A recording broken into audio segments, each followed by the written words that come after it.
Cours de physique-chimie, première spécialité, chapitre énergie cinétique, potentiel et mécanique. Partie, l'énergie, conversion et transfert. Sommaire, 1. L'énergie cinétique, 2. Travail d'une force, 3. Force conservative et non conservative, 4. Théorème de l'énergie cinétique, 5. Énergie potentielle, 6. Énergie mécanique.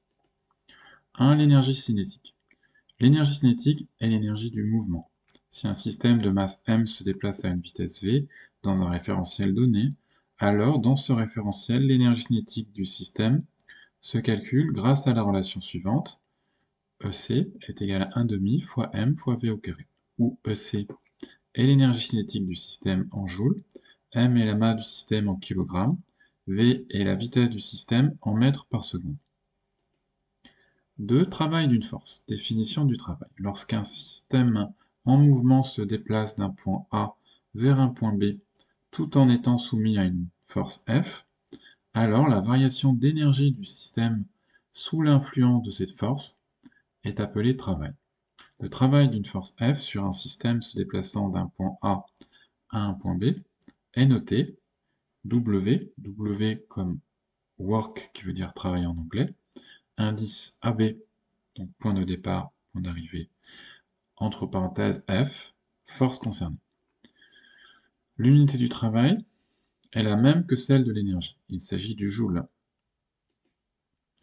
Travail d'une force constante. Si un système se déplaçant d'un point A à un point B est soumis à une force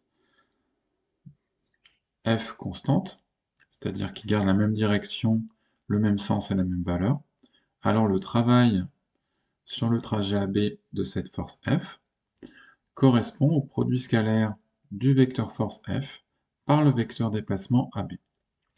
Le travail peut alors s'exprimer par la relation WAB de F est égal à vecteur F scalaire vecteur B.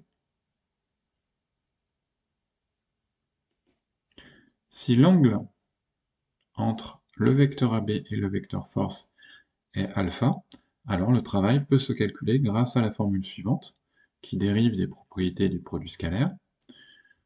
WAB de F est égal à F fois AB fois cosinus de alpha, où F est la valeur de la force en newton, AB est la distance entre le premier point et le dernier point du mouvement en mètres, alpha est l'angle entre le vecteur force F et le vecteur déplacement AB en degrés. Différents cas possibles.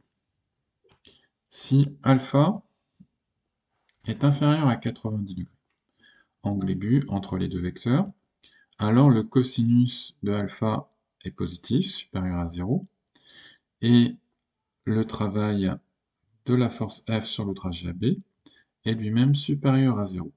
On dit que le travail est moteur car le système reçoit de l'énergie sous l'influence de cette force. Si alpha est supérieur à 90 degrés, angle obtus. Alors angle obtus entre les deux vecteurs. Alors le cosinus de alpha est cette fois négatif, inférieur à 0. Et le travail de la force est lui-même négatif.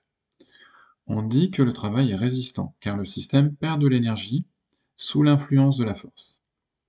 Si alpha est exactement égal à 90 degrés, c'est-à-dire que la force s'exerce est perpendiculaire au mouvement, alors le cosinus de alpha, donc cosinus de 90, est égal à 0. Et le travail de la force est lui-même égal à 0, nul. On dit que la force ne travaille pas, car elle n'a pas d'influence sur l'énergie du système. Remarque, d'une manière générale, le travail d'une force qui reste en permanence perpendiculaire au déplacement est nul. Travail du poids. Le poids peut être considéré comme une force constante lors d'un mouvement de faible amplitude dans le champ de pesanteur terrestre. Par conséquent, on peut l'exprimer par la relation travail du poids sur le trajet AB est égal à P fois AB fois cosinus alpha. Le terme AB fois cosinus alpha correspond à la projection du segment AB sur l'axe vertical, excusez-moi, pas horizontal, hein, c'est vertical, il y a une erreur dans le texte. Et l'on a l'égalité AB fois cosinus alpha est égal à YA moins YB. Le travail du poids d'un système lors du mouvement d'un point A à un point B est donc WAB de P est égal à P fois YA moins YB. Puisque le poids P est donné par la relation P est égal à M fois G, on obtient donc W sur le trajet AB du poids P est égal à M fois G fois YA moins YB. Où WAB de P est le travail du poids lors du mouvement de A à B en joules, M est la masse du système en kilogrammes, G est l'intensité de la pesanteur qui vaut 9,81 Newton par kilogramme au niveau de la surface terrestre, YA est l'altitude du point A en mètres, YB est l'altitude du point B en mètres. Travail des forces de frottement. Les forces de frottement peuvent s'exercer lorsque le mouvement d'un système se fait dans un fluide, air, eau, etc., ou au contact d'une surface. Elles s'opposent toujours au mouvement. Dans le cas d'un système animé d'un mouvement rectiligne soumis à une force de frottement F constante, alors F et le vecteur déplacement AB ont des sens opposés. L'angle entre ces deux vecteurs est donc de 180 degrés. L'expression du travail de la force de frottement devient donc WAB de F est égal à F fois B fois cosinus alpha, ce qui est égal à F fois B fois cosinus de 180, et le cosinus de 180 vaut moins 1. Donc le travail de la force de frottement F sur le trajet AB est égal à moins F fois AB. Donc expression à retenir du travail d'une force de frottement, WAB de F est égal à moins F fois AB. 3. Forces conservatives et non conservatives.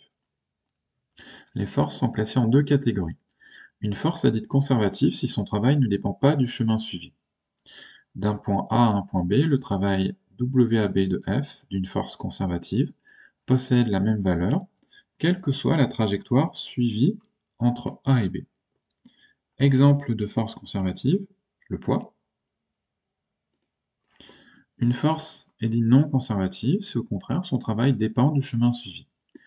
D'un point A à un point B, le travail WAB de F d'une force non conservative prend des valeurs différentes pour des trajectoires différentes.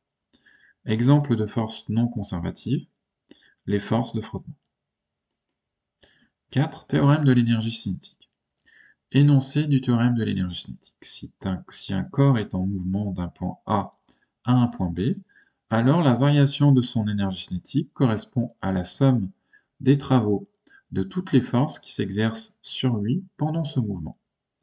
Le théorème de l'énergie cinétique peut se traduire par la relation delta de EC, variation d'énergie cinétique, est égale à sigma de WAB de F.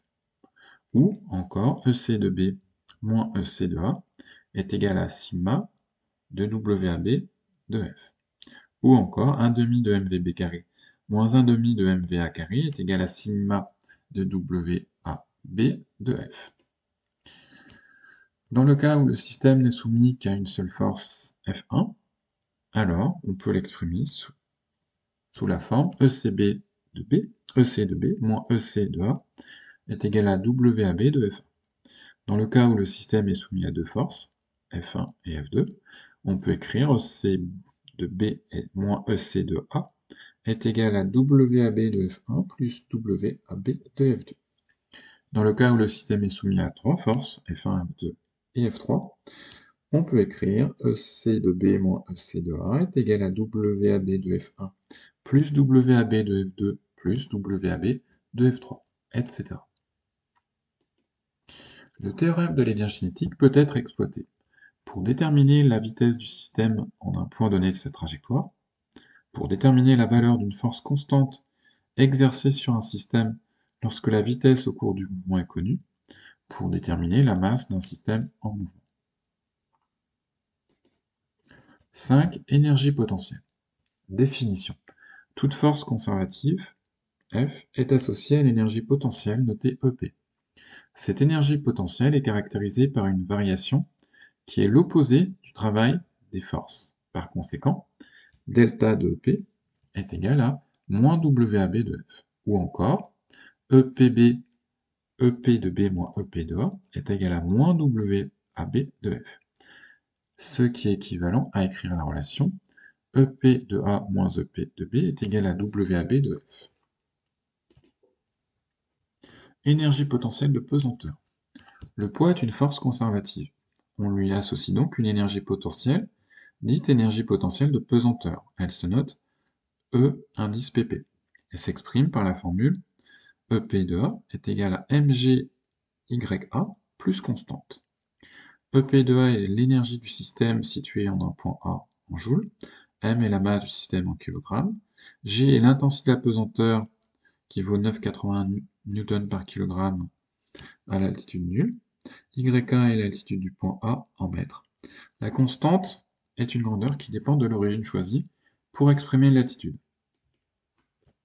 La variation d'énergie potentielle de pesanteur entre le point A et le point B est donc EPB, EP de B moins EP de A est égal à MGYB plus constante moins MGYA plus constante. Ce qui nous donne MGYB plus constante moins MGYA moins constante. Donc si on rassemble les termes de même type, cela nous donne EP de B moins EP de A est égal à MGYB moins MGYA plus constante moins constante. Les constantes s'annulent, et il nous reste EP de B moins EP de A est égal à Mg fois YB moins YA. Donc au final, la variation d'énergie potentielle de pesanteur est égale à EP de B moins EP de A est égal à Mg fois YB moins YA.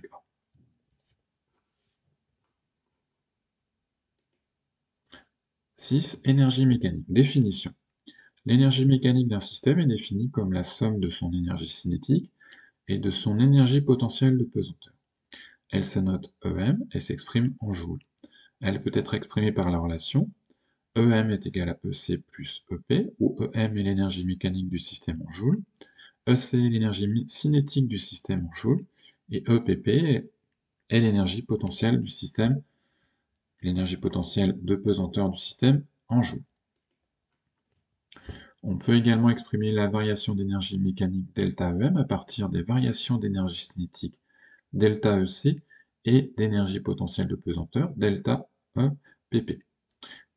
ΔEM est égal à ΔEC plus ΔEPP. Énoncé du théorème de l'énergie mécanique. La variation d'énergie mécanique d'un système correspond à la somme des travaux des forces non conservatives exercées sur ce système. Ce théorème peut se traduire par la relation suivante. ΔEM est égal à sigma de WAB des forces non conservatives, où la variation d'énergie mécanique ainsi que la somme des travaux des forces non conservatives sont exprimées en joules. Non-conservation de l'énergie mécanique. D'après le théorème de l'énergie mécanique, si le système est soumis à des forces non conservatives, alors l'énergie mécanique varie. Elle ne se conserve pas. Si le travail des forces non conservatives est moteur WAB des forces non conservatives supérieure à 0, alors la variation d'énergie mécanique est positive, donc l'énergie mécanique augmente.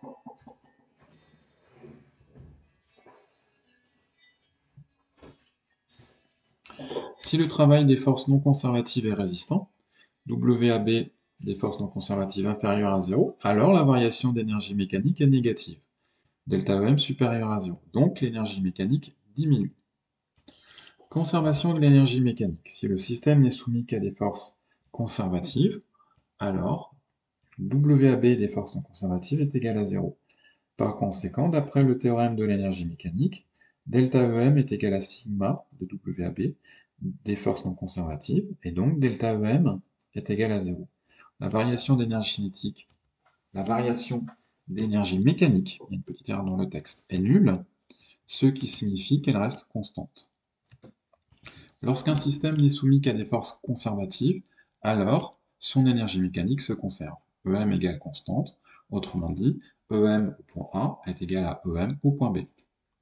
Étant donné que l'énergie mécanique d'un système correspond à la somme de son énergie cinétique et de son énergie potentielle de pesanteur, alors la conservation de l'énergie mécanique implique que la variation de l'une est compensée par une variation opposée de l'autre.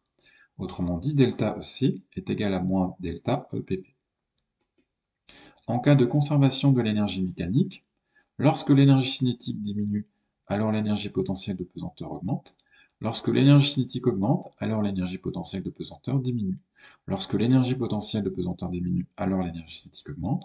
Lorsque l'énergie potentielle de pesanteur augmente, alors l'énergie cinétique diminue. Donc ce cours est terminé. N'hésitez pas à poser vos questions sous forme de commentaires si vous en avez.